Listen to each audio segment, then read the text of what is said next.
Hi, I'm Caitlin Joyce. I'm going to be doing a monologue about abuse. Do you want me to tell you what was going through my head? Is that really something you even want to hear? Do you want me to tell you that because the lights were out, that I could just barely see his face? And I had to wait a few seconds for my eyes to adjust, to realize that just maybe my sanity was reasonable. And that the way his chest slowly moved up and down gave me comfort. Or are you just waiting for me to say, I didn't mean to do it? I was just acting on instinct. And regret consumed my thoughts immediately. Fuck no. Regret was there to remind me that I should have done this sooner. Because it was obvious his hands were not that of a lover. No, his hands were malevolent, corrupt, waiting on my inevitable forgiveness. And the worst part, I trusted those hands.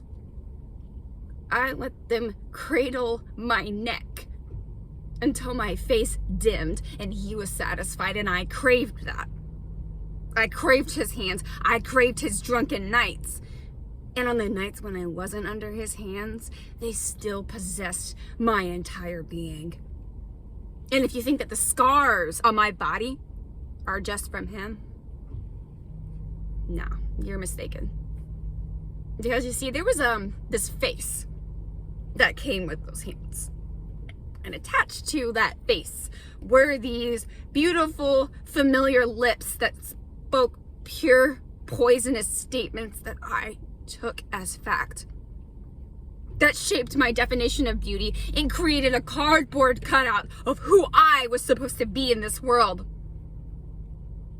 And if you had asked me 2 weeks ago how my life was, I would have said it was great. Because this is the only life I knew. And he created this life.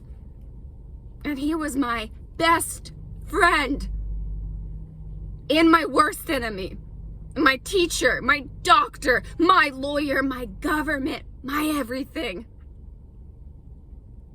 And I had to play by his rules in order to stay put on his globe that destroyed me.